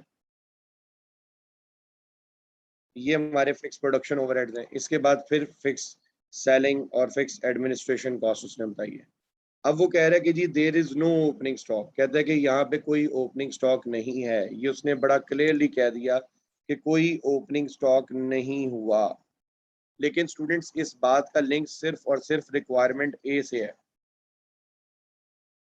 क्योंकि अगर रिक्वायरमेंट ए में कोई क्लोजिंग स्टॉक आता है तो जाहिर है वो रिक्वायरमेंट बी के लिए क्लोजिंग स्टॉक ओपनिंग स्टॉक बनेगा। अगर रिक्वायरमेंट ए में कोई क्लोजिंग स्टॉक आया तो वो रिक्वायरमेंट बी के लिए क्या बन जाएगा, ओपनिंग स्टॉक। इसी तरीके से अगर रिक्वायरमेंट बी में कोई क्लोजिंग स्टॉक आया तो वो रिक्वायरमेंट सी के लिए ओपनिंग स्टॉक बन जाएगा। तो ये जो चीज इसने लिखी है ना, there is no opening stock, ये सिर्फ पहले पार्ट के लिए, ए पार्ट के लिए है। अब नेक्स्ट ये कह रहा है कि जी assume that budgeted fix cost are equal to, कह रहा है जी अज्यूम कर लें कि आपकी बजटेड फिक्स कॉस्ट आपकी एक्चुअल फिक्स कॉस्ट के बराबर है एट ऑल एक्टिविटी लेवल। ये बात मेरी जरा यहाँ पर आप सब लोग इसी तवज्जो से सुनो। जब भी हमने एब्जॉर्प्शन मार्जिनल कॉस्टिंग करनी है स्टूडेंट्स, तो हमें उसमें चार चीजें चाहिए। नंबर वन, एक हमें चाहिए बजटेड ओवरहेड्स और दूसरा हमें चाहिए एक्चुअल ओवरहेड्स। एक हमें चाहिए बजटेड एक्टिविटी लेवल, इसी तरह से हमें एक्चुअल एक्टिविटी लेवल भी रिक्वायर्ड। तो जब भी हम एब्जॉर्प्शन मार्जिनल का क्वेश्चन करेंगे तो ये चीजें हमें रिक्वायर्ड होंगी। अब इनमें से हमें क्वेश्चन, जैसे अब ये क्वेश्चन है, इस क्वेश्चन के अंदर हमें उसने बजटेड एक्टिविटी लेवल बता दिया, ये लिखा हुआ है budgeted activity level. Actual activity level भी उसने बता दिया, ये लिखा हुआ है 31,000। एक्चुअल ओवरहेड्स भी दे दिए, ये लिखे हुए हैं 60,000 के एक्चुअल ओवरहेड्स। लेकिन बजटेड ओवरहेड्स उसने इस क्वेश्चन के अंदर नहीं बताया। तो जब ये सिचुएशन हो तो हम ये, और वो कैलकुलेट भी हम नहीं कर सकते, तो हम ये ज्यूम कर लेते हैं कि हमारे बजटेड ओवरहेड्स हमारे एक्चुअल ओवरहेड्स के बराबर है, अगर गिवन नहीं है और वो कैलकुलेट नहीं हो सकते। सेम ये अजम्पशन हमारी एक्टिविटी लेवल्स के हवाले से भी है कि अगर हमें उसने क्वेश्चन में एक एक्टिविटी लेवल दिया दूसरा नहीं दिया, तो हम एज्यूम कर लेते हैं कि ये दूसरा एक्टिविटी लेवल भी इसके इक्विवेलेंट है। यानी कि अगर इस क्वेश्चन में ये 30,000 यूनिट्स ना दिए होते, हमने एज्यूम कर लेना था कि हमारा एक्चुअल, हमारे बजटेड एक्टिविटी लेवल भी 31,000 ही है। तो ये जो उसने एक लाइन लिखी ना, assume that budgeted fixed cost are equal to actual fixed cost, ये अगर वो ना भी लिखे स्टूडेंट्स तो ये assumption हमारी स्टिल रहेगी। तो अगर इन चारों में से कोई चीज अगर मिसिंग है और वो कैलकुलेट नहीं हो सकती, तो वो हम एज्यूम कर लेते हैं कि वो दूसरे के बराबर है। इज दैट क्लियर और नॉट, यस और नो? जल्दी जरा स्टूडेंट्स रिप्लाई करना है, क्योंकि अब टाइम शॉर्ट है और मैंने पूरा एक क्वेश्चन आपको करवाना है इसका ए पार्ट। अब आप एक काम करें कि आप इसकी इस पेज का एक स्क्रीनशॉट ले लें, अपने मोबाइल से इसकी पिक्चर ले लें, ताकि जब मैं क्वेश्चन करवाऊं तो ये सवाल आपके सामने हो।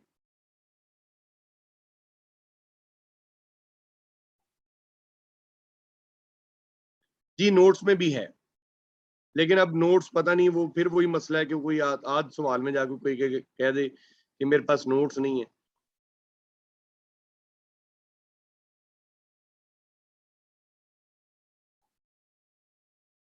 जी ले लिया आप लोगों ने स्क्रीनशॉट?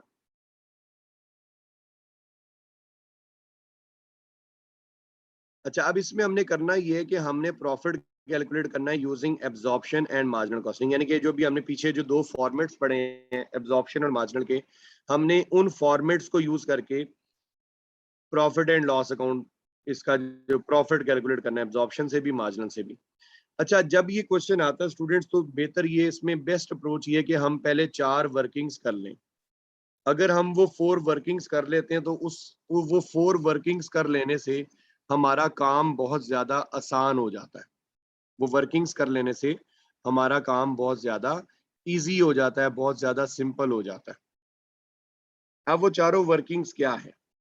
वो चारों वर्किंग्स ये हैं, जैसे यहाँ पर है पहली वर्किंग OAR हमने निकालना है। तो OAR निकालने के लिए पहले बजटेड ओवरहेड्स, अब इस सवाल में बजटेड ओवरहेड्स नहीं थे तो हमने क्या किया, हमने एज्यूम कर लिया कि हमारे बजटेड ओवरहेड्स उतने ही हैं जितने के हमारे एक्चुअल ओवरहेड्स हैं $60,000 के फिक्स प्रोडक्शन ओवरहेड्स,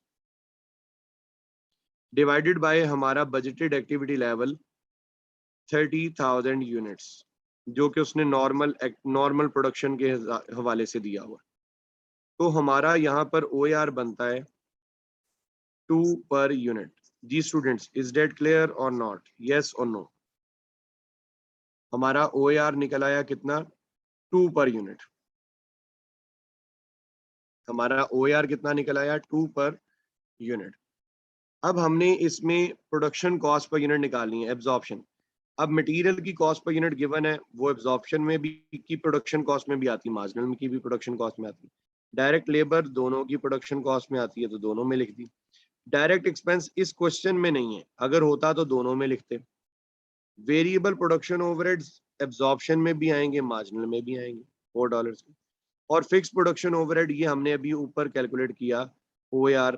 एब्जॉर्प्शन वाले इसको अपनी प्रोडक्शन कॉस्ट में मानते हैं, ट्रीट करेंगे, जबकि मार्जिनल वाले इसको अपनी प्रोडक्ट कॉस्ट में चार्ज नहीं करते। सो इसका मतलब ये हुआ कि एब्जॉर्प्शन की जो प्रोडक्शन कॉस्ट पर यूनिट इसमें बन रही है डेट इज 24, और मार्जिनल की जो प्रोडक्शन कॉस्ट पर यूनिट बन रही है that is 22। Is that clear और नॉट, यस और नो, हाँ या ना? डन हो गया। तो एब्जॉर्प्शन और मार्जिनल की प्रोडक्शन कॉस्ट पर यूनिट हमारे पास निकल आई। अगला काम है, हमने ए पार्ट में क्लोजिंग स्टॉक नहीं उसने हमें दिया, क्लोजिंग स्टॉक हमने फाइंड करना है। ओपनिंग स्टॉक के 0 यूनिट्स हैं। ओपनिंग स्टॉक के क्या है? 0 यूनिट्स।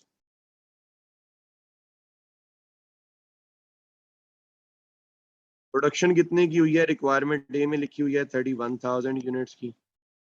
और हमारी सेल कितनी हुई है? वो भी रिक्वायरमेंट ए में लिखी हुई है 25,000 यूनिट्स। 25,000 यूनिट्स। तो यहाँ पे अब जो हमारा क्लोजिंग स्टॉक बनता है दैट इज 6,000 यूनिट्स, यानी कि हमारा क्लोजिंग स्टॉक 6,000 यूनिट्स निकल आया। अब नेक्स्ट इसमें वर्किंग है अंडर ओवर एब्जॉर्प्शन की। तो पहले एब्जॉर्ब्ड ओवरहेड्स, हमारा एक्चुअल एक्टिविटी लेवल है स्टूडेंट्स 31,000 यूनिट्स का,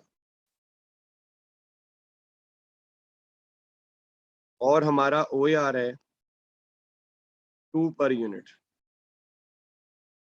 विच मीन्स के हमारे एब्जॉर्ब्ड ओवरहेड्स बन जाते हैं 62,000। हमारे एब्जॉर्ब्ड ओवरहेड्स कितने बन जाते हैं? 62,000, जबकि हमारे एक्चुअल ओवरहेड्स हैं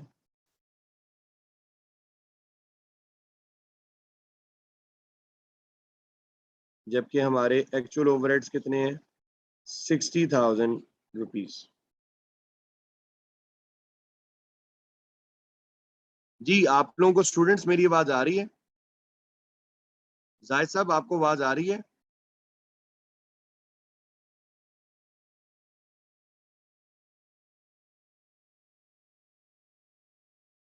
जी जाहिद साहब आपको आवाज आ रही है?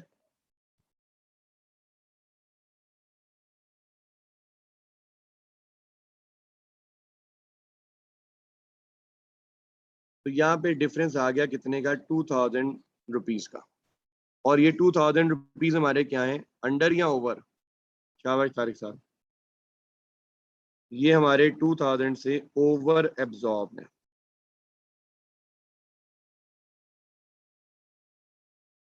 ये हमारे 2000 से क्या है,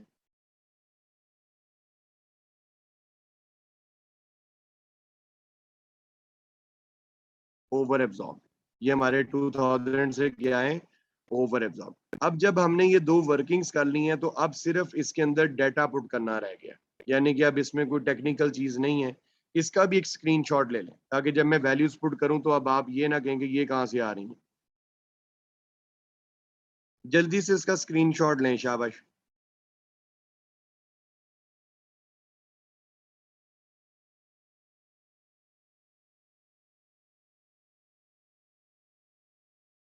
जी डन।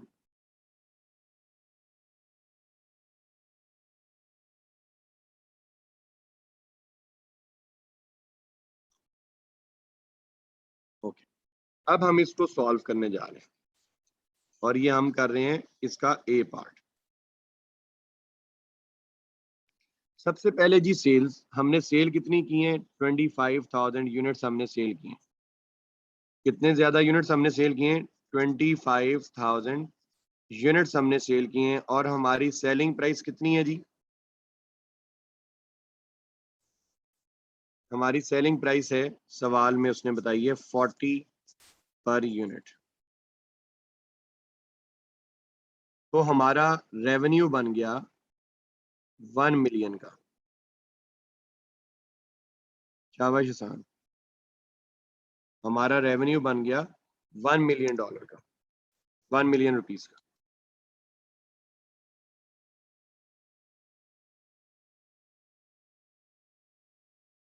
हमारा रेवेन्यू कितना बन गया, 1 मिलियन रुपीस का। नेक्स्ट, अब हमने कॉस्ट ऑफ गुड सोल्ड निकालनी है। उसमें सबसे पहले ओपनिंग स्टॉक, ओपनिंग स्टॉक के 0 यूनिट्स थे पार्ट ए में, मल्टीप्लाई बाय, नहीं नहीं तारिक साहब 6,000 क्लोजिंग के यूनिट्स हैं, ओपनिंग के नहीं। ठीक है, तो 0 यूनिट्स हैं ओपनिंग के, मल्टीप्लाई बाय एब्जॉर्प्शन की कॉस्ट पर यूनिट। एब्जॉर्प्शन की कॉस्ट पर यूनिट है जी 24। तो ये वैल्यू हमारे पास आ गई 0। वैल्यू कितनी आ गई है हमारे पास, 0 वैल्यू आ गई। इसके बाद प्रोडक्शन, प्रोडक्शन के हमारे पास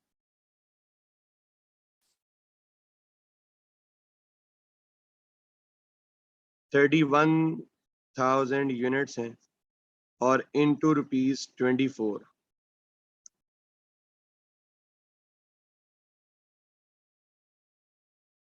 24 पर यूनिट। ये हमारे पास अप्रोक्सीमेटली बनेगा 7,44,000 रुपीज। ये वैल्यू कितनी बनती है, 7,44,000 रुपीज, यानी कि ये हमारी प्रोडक्शन कॉस्ट बन रही है। अब क्लोजिंग स्टॉक, स्टॉक हमारे पास तारिक साहब गिवन नहीं था, लेकिन हमने वर्किंग नंबर 3 में कैलकुलेट किया। 6,000 units multiply by 24 per unit, तो हमारे पास क्लोजिंग स्टॉक की वैल्यू 1,44,000 रुपीज आ गई। अब जब हम इसको नेट किया हमने, तो ये हमारे पास वैल्यू बनी 6 लाख।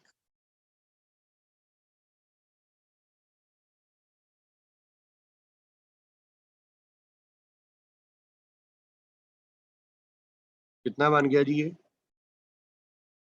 6 लाख। और हमारे पास अनएडजस्टेड जीपी कितना आया, 4 लाख।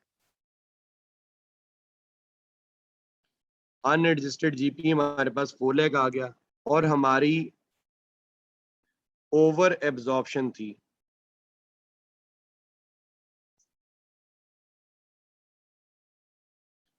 2,000 की। 2,000 की क्या है हमारी ओवर एब्जॉर्प्शन।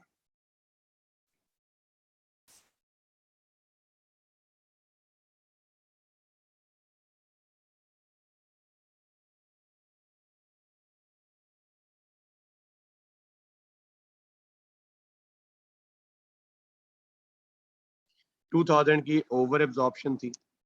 अब इस 2,000 को हम, चूंकि ओवर एब्जॉर्प्शन है यानी कि हम ऊपर अपनी ओवरहेड कॉस्ट ज्यादा लेस कर रहे हैं, तो ओवर एब्जॉर्प्शन हमारे लिए इनकम होती है, तो इसमें ऐड हो जाएगी, तो हमारा एडजस्टेड जीपी बनेगा 4,02,000। हमारा एडजस्टेड जीपी क्या बनेगा? 4,02,000। शाबाश तारिक साहब। अब इसके बाद हमने इसमें से अपने variable non manufacturing overheads, variable selling overheads, हमने कितने यूनिट सेल किए जी? 25,000 यूनिट्स हमने सेल किए, जो कि रिक्वायरमेंट ए में लिखे हुए हैं, मल्टीप्लाई बाय सेलिंग रेट था, वेरिएबल सेलिंग का रेट था 3 पर यूनिट। 3 पर यूनिट से हमने इसको मल्टीप्लाई किया, तो ये वैल्यू हमारे पास बन गई है कितनी? 75,000 रुपीज। इसके बाद फिक्स सेलिंग, फिक्स सेलिंग हमारे पास है 25,000 रुपीज। फिक्स एडमिनिस्ट्रेशन हमारे पास है 20,000 रुपीज। हम क्या करेंगे? इनको ऐड करके यहां से लेस करेंगे, ये 1,20,000 बनता है इनका सम। नहीं, 398,000 कैसे होगा आसान? ओवर एब्जॉर्प्शन है तो ऐड होगी जाहिर साहब। ओवर एब्जॉर्प्शन आपकी इनकम होती है तो वो तो प्लस होगी। अगर अंडर एब्जॉर्प्शन होती तो हम इसको माइनस करते। देखें, अंडर एब्जॉर्प्शन को मैंने इसलिए ब्रैकेट में लिखा हुआ है। ब्रैकेट का मतलब होता है कि ये वैल्यू माइनस होगी।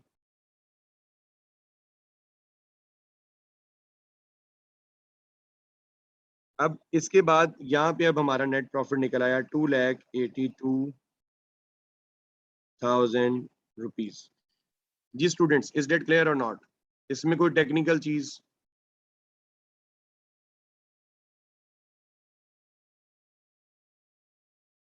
ये भी एब्जॉर्प्शन से, अभी हम मार्जिनल से भी बनाएंगे इसी तरह से। जी अगर ये ओके है तो मार्जिनल कॉस्टिंग शुरू करूं?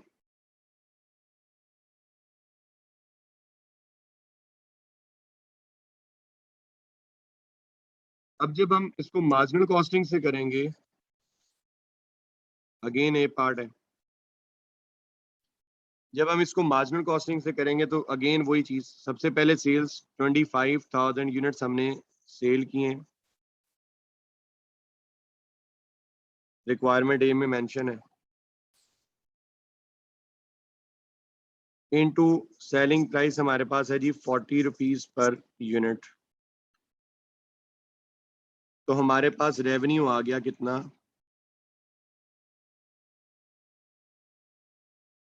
1 मिलियन का।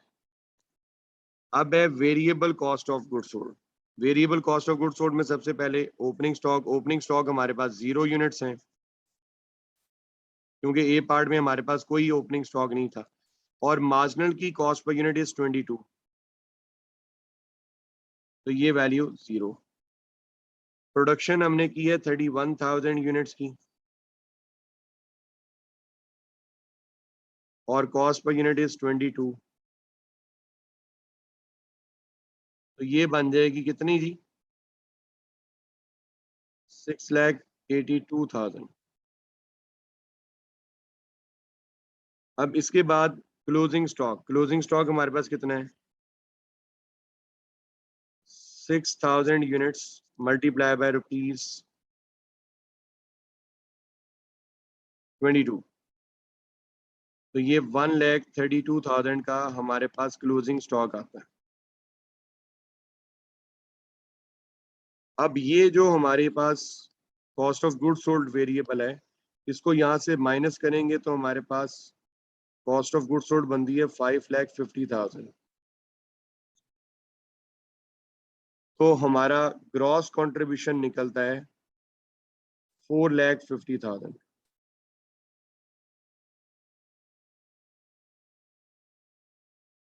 अब वेरिएबल सेलिंग ओवरहेड्स 25,000 यूनिट्स हमने सेल किए,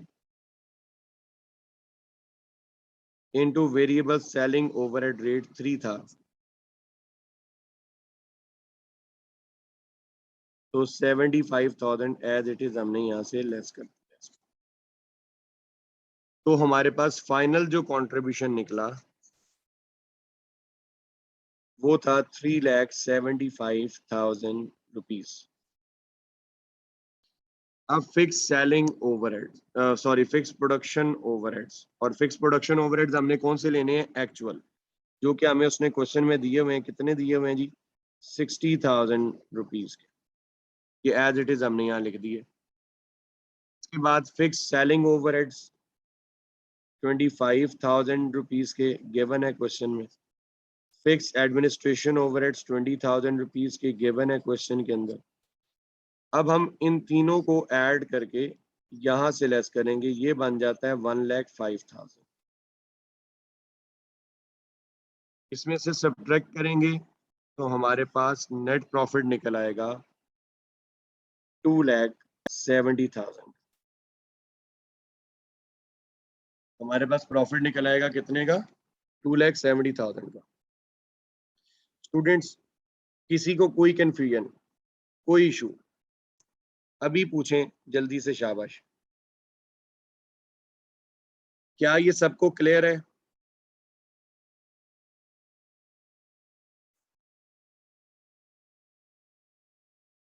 क्या ये सबको क्लियर है?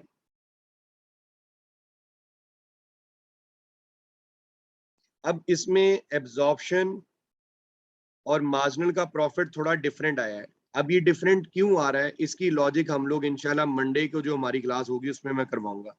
लेकिन अभी आप लोगों ने क्या करना है, इसी एग्जाम्पल का बी और सी पार्ट ये आपका होमवर्क है, ये आप लोगों ने लाजमी कर आना है। इसके अलावा ओवरहेड्स वाला जो चैप्टर है, ओवरहेड्स वाले चैप्टर के प्रैक्टिस क्वेश्चंस,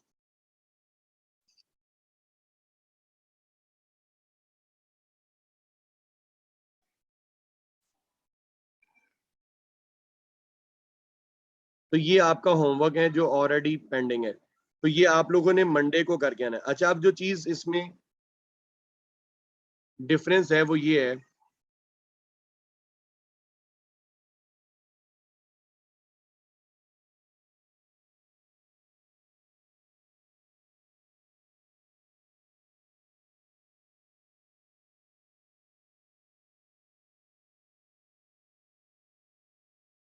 तो अब आप लोग जब इस, अच्छा अब एक काम, जब आप इसका बी और सी पार्ट करेंगे, जो चीज चेंज होगी वो मैं आपको बताता हूं। जब आप इसका बी और सी पार्ट करेंगे तो आपको वर्किंग्स में थर्ड और फोर्थ वर्किंग दोबारा करनी पड़ेगी। थर्ड और फोर्थ वर्किंग आपको दोबारा करनी पड़ेगी, क्योंकि जो पार्ट ए में हमारा क्लोजिंग है 6,000, ये पार्ट बी में हमारा ओपनिंग बन जाएगा 6,000। और ज़ाहिर है पार्ट बी के अंदर हमारे प्रोडक्शन यूनिट चेंज हो गए हैं, तो ज़ाहिर है हमारी अंडर ओवर एब्जॉर्प्शन की वैल्यू भी चेंज हो जाएगी। तो हमें जो वर्किंग नंबर 3 एंड 4 है ये दोबारा करनी पड़ेगी।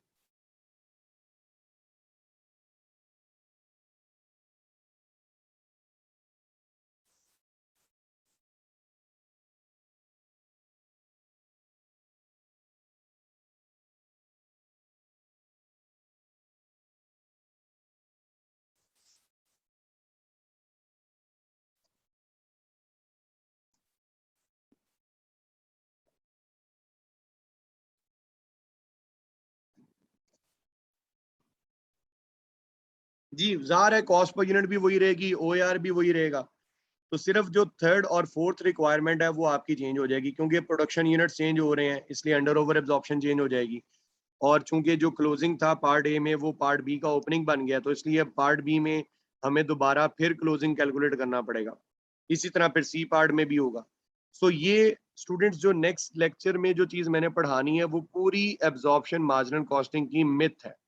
सो हर नेक्स्ट क्लास में हर बच्चा प्रेजेंट हो, और प्लस ये वाली दो इसका बी और सी पार्ट कर आए, अदरवाइज कुछ भी समझ में नहीं आएगा। मैं एडवांस में बता रहा हूँ, कुछ भी समझ में नहीं आएगा।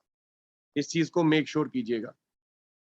ओके जी, अब आपसे मुलाकात होगी इंशाल्लाह मंडे को। अल्लाह हाफिज।